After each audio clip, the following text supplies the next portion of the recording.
Pour commencer, forcément, en tant que journaliste, je vais redire des mots qui ont déjà été utilisés. Et ça expliquera pourquoi ça marchait bien avec certains ou certaines journalistes. Ces mots ont déjà été employés: fraternel, rassurant, émerveillement. Et moi, je rajouterais rêver. Oui, quelqu'un a dit le droit de rêver tout à l'heure, mais peut-être c'est le devoir de rêver. Créer, il apparaissait comme un créateur lui-même. Partager, ça devient une évidence depuis ce matin, on le sait. Inspirer, inspirant. Certainement de façon anticipée, puisque si vous consultez par exemple le baromètre de l'Institut de radioprotection et sûreté nucléaire qui paraît tous les ans, qui est un sondage, ce que nos chers compatriotes requièrent des scientifiques, en priorité, c'est de pouvoir leur faire confiance. Donc, quand ils parlent, comment ça se passe pour que cette confiance émerge ou soit là et y demeure. Et l'honnêteté. Alors, vu, je vais lâcher les gros mots, en plus en franglais, vu le look d'Hubert, ça marchait formidablement bien. Et il représentait à lui tout seul quelque chose qui est très à la mode en ce moment, en tout cas dans le discours. C'est le bien commun.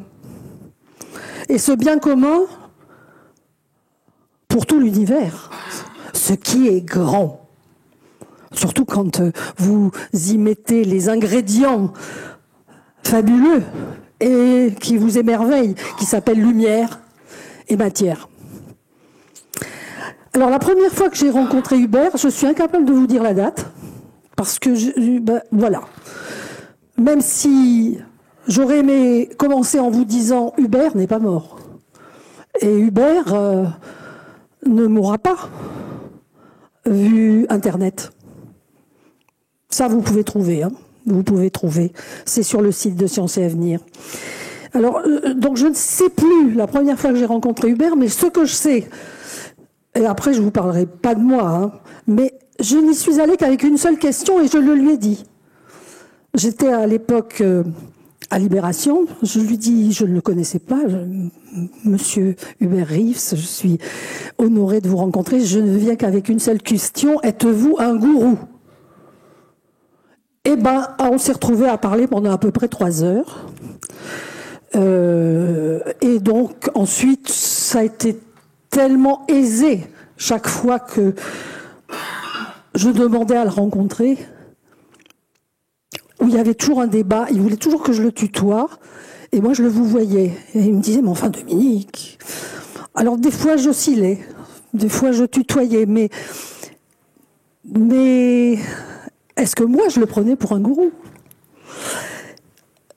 Et évidemment, ça a donné lieu à de multiples interviews, donc Anna, multiples portraits, moi, multiples interviews, multiples dialogues. Et je veux retenir surtout ce qu'il nous disait, qui a été évoqué par Jean-Marc, qui a été évoqué par Daniel, Jean-Marc Lévy-Leblond, Daniel Kuhn. Il était très clair avec nous. Je cite: il ne s'agit pas de croire au Big Bang, mais de comprendre qu'on a affaire à une théorie scientifique avec ses forces et ses faiblesses. Mais comme j'étais venue lui demander s'il était un gourou, et vous vous souvenez de l'image de tout à l'heure, je ne sais plus si c'est David Elbaz qui l'a passé, je ne sais plus si c'est David.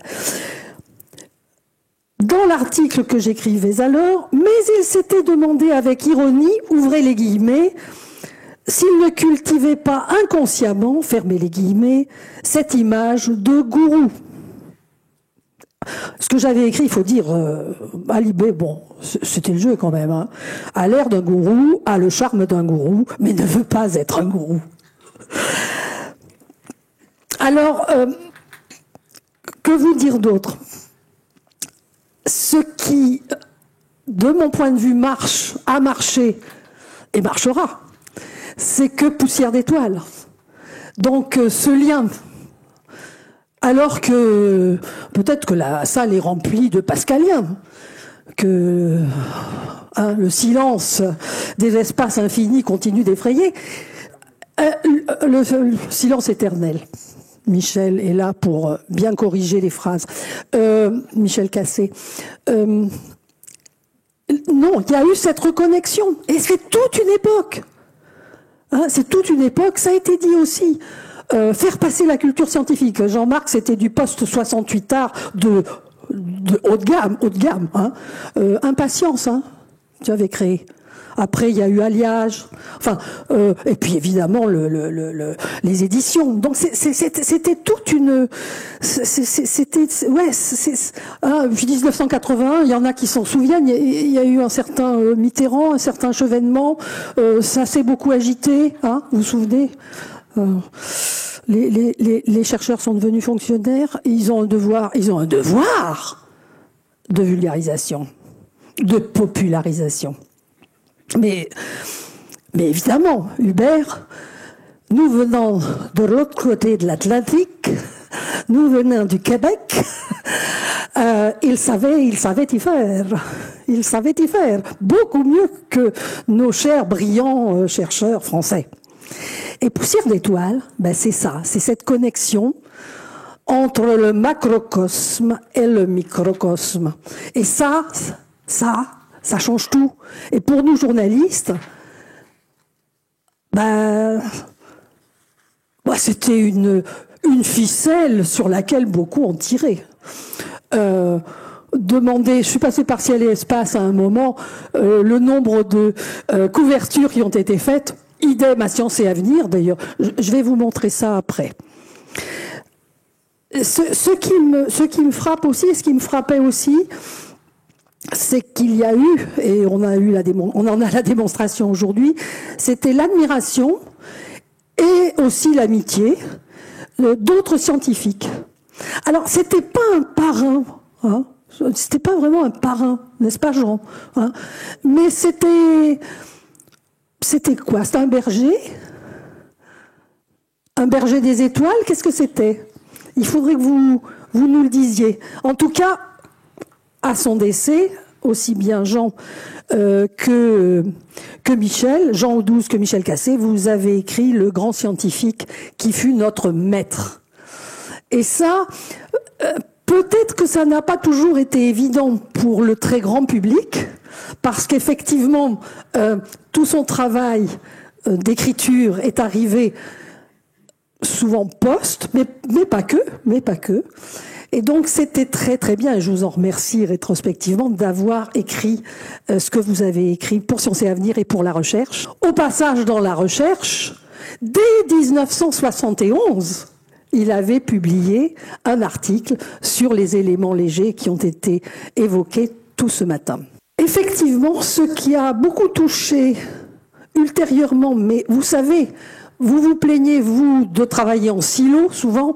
Je vous assure que chez les journalistes, ça peut être exactement la même chose. Il s'est trouvé que Hubert, à un certain moment, effectivement, en prenant la tête de Humanité et Biodiversité, et avec toute son action à caractère écologique, un sentiment de la nature très poussé avec ses livres, est passé à autre chose dans le regard d'un certain public. Et ça pouvait être les mêmes, comme ça pouvait être très différent, et à ce moment-là, ça serait pas Anna ou moi qui serait là, mais ça serait encore peut-être d'autres journalistes. Je me souviens d'une des dernières fois où il était présent au cinéma Luminor dans le Marais, et il parlait de c'est la Terre au cœur. Donc c'était tout un nouveau public qui, je ne sais pas s'il est là, peut-être que certains d'entre vous, la Terre vue du cœur, oui, c'est ça.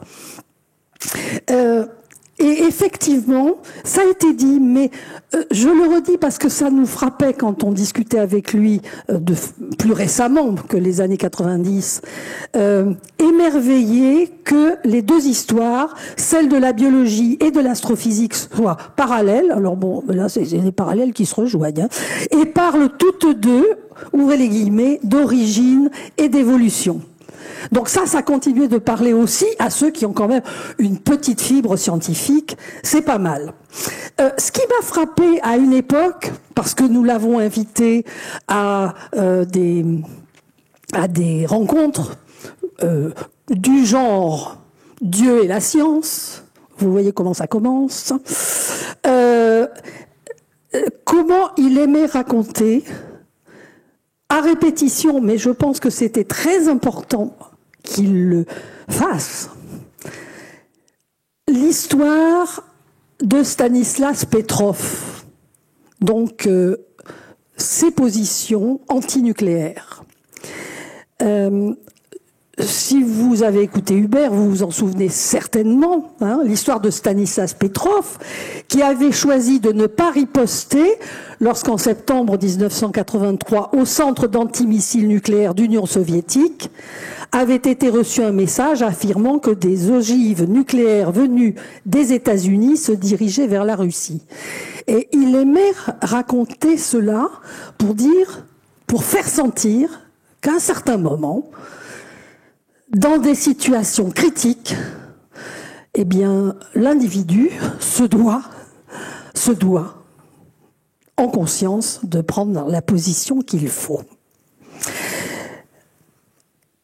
Je vous montrerai seulement 2-3 images.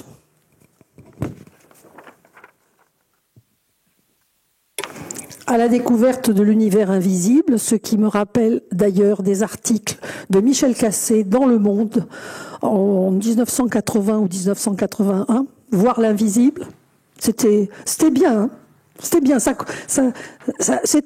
comme par hasard, ce n'est pas un hasard. Les scientifiques et les extraterrestres, ce qui ne laissait pas de m'étonner, c'est que Hubert exprimait, alors je ne vais pas dire franco de port, québécois de port, il estimait que oui, il devait y avoir de la vie ailleurs. Alors après, quelle vie? Et là, écoutez, un peu de publicité locale. SOS Terre, avec Nicolas Hulot, photo retravaillée, parce que c'est forcément un peu retravaillé pour une couve. Faite chez lui, une grande interview faite chez lui avec Nicolas Hulot, qui était très impressionné. Il n'avait qu'une fois rencontré Hubert, il était très impressionné dans le canapé. Grande interview qui avait énormément plu à l'époque, et où il disait un certain nombre de choses, comme disait Michel ce matin, il faut relire ces choses-là qui datent, je sais plus, c'était 2004. 20 ans après, ce qui tient encore, ce qui est déjà un peu dépassé, en fait, beaucoup des choses qui y sont dites ne sont pas dépassées du tout. Et pour finir, et après je ne veux pas monopoliser la parole, Anna a beaucoup de choses à raconter. Juste redire, puisque on connaissait bien sa façon d'être, de réagir face au public, avec la question de Dieu. Qu'est-ce qu'il me disait à moi, journaliste? Il me disait, je les connais, je les repère dans l'assistance, ceux qui vont venir après la conférence et me dire, bon, alors tout ça c'est très bien, lithium, bore, beryllium, hélium et compagnie, mais alors, dites-nous la vérité. Alors il fallait savoir, il fallait qu'il sache s'esquiver. Et face au public, face aux gens qu'il respectait profondément, il les renvoyait à eux-mêmes en disant, écoutez, qu'est-ce que vous préférez? Mais j'ai commencé par cela. L'idée n'est pas de croire au Big Bang, l'idée est de bien comprendre qu'il y a une théorie scientifique, qu'il faut la travailler. En plus, vous le savez, il faut quand même faire quelque effort pour s'en pénétrer.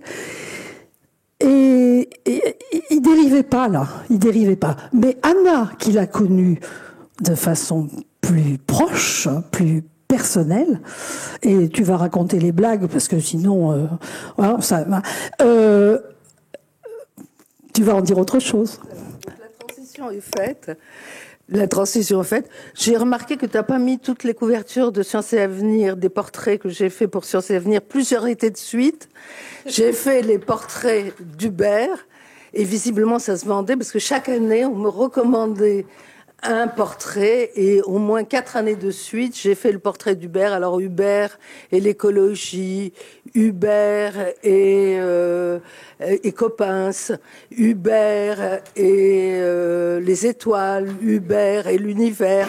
Et c'était toujours très intéressant et c'était toujours inattendu parce que Hubert, ce qu'il avait, c'est qu'il était inattendu. C'était pas quelqu'un qui racontait toujours la même histoire et qui aurait fini par ennuyer tout le monde. Non, pas du tout. Alors je me souviens très bien parce que la première fois que j'ai entendu parler d'Hubert, j'étais en DEA et j'avais raté sa conférence. Et donc, on m'avait dit, il y a un mec qui est venu parler, c'était formidable, il s'appelait Hubert Reeves. Ça devait être 74, à peu près à cette période-là. Et je ne l'ai retrouvé que quelques années plus tard, même pas mal d'années plus tard. En 86, j'avais fait un numéro spécial d'Autrement sur l'espace superstar. Et j'avais été invitée avec Hubert, je ne savais pas qu'il y avait Hubert, il y avait André Lebeau qui avait publié un bouquin sur l'espace, et moi et Hubert, ça devait être déjà Poussière d'étoiles, non 86. Et on était tous invités en Belgique pour parler. Et j'ai vu Hubert qui consultait ses fiches, moi j'avais rien préparé. Personne n'avait rien préparé, mais lui, il était très sérieux et très méticuleux et il préparait son intervention. Résultat des courses devant la télé, il n'y a que lui qui a parlé. Nous, on était écrasés par la personnalité d'Hubert et Hubert a parlé. Et au retour, on est devenus amis. Alors après, l'amitié a duré. C'était une amitié à la vie et à la mort. À chaque fois que j'avais besoin de lui, il était là. Et chaque fois qu'il avait besoin de moi, j'étais là. Alors c'était pour des choses amicales, sympathiques. J'étais aux 60 ans d'Hubert. Oui, c'était 60 ans d'Hubert où il est parti en montgolfière de Malicorne. Tu y étais, non ? Ah non, vous étiez pas. Il y a personne qui était aux 60 ans d'Hubert. Si, il s'est envolé en montgolfière et c'était extraordinaire. C'était extrêmement drôle et amusant. Et jusqu'au dernier moment d'Hubert, puisque je suis une des rares qui l'a vu quand il était déjà à l'hôpital et très malade, et nous avons reparlé des choses, des questions. Il se posait toujours des questions. Et il m'a dit, une des dernières phrases qu'il m'a dit, c'est « Tu sais, Anna, il y a quand même des choses qui nous dépassent. » Et donc, pour la question de Dieu, là aussi, il n'était pas... Alors, je me souviens que mon directeur de thèse, qui était Évry Schatzman, rationaliste, pur rationaliste, il était parce que le putain de facteur humain, il y a beaucoup de jalousie dans le putain de facteur humain. Et donc, il n'aimait pas beaucoup Hubert, parce qu'il me disait, tu sais, Anna, Hubert a mis Dieu au bout de sa lorgnette, de sa lunette. Et en fait, c'était pas Dieu qui l'avait mis au bout de la lunette, c'était lui-même qui était au bout de la lunette, et c'était lui qui était Dieu pour les gens. Moi, je l'ai accompagné dans plein de déplacements et les gens venaient le toucher comme on touche un dieu. Il leur faisait du bien. C'était pas un gourou, c'était autre chose. Les gens étaient émerveillés par Hubert. Et c'est vrai qu'il était merveilleux. C'était un être merveilleux, généreux. C'était pas quelqu'un d'égocentrique du tout, du tout. Beaucoup de gens sont narcissiques. Lui, pas du tout. Il faisait ça comme ça, à l'aise, dans ses sandalettes, avec son petit polo, alors des fois rose, mais des fois bleu ciel. Et il arrivait et tout le monde était émerveillé. Et il mettait une ambiance amicale. Et pour Dieu, donc c'est une des dernières questions, il m'a dit, tu sais Anna, tu dis que ça n'existe pas. Laisse la porte ouverte, on n'en sait rien. Il n'y a pas de preuve dans un sens ni dans l'autre. Donc laissons la porte ouverte. Bon.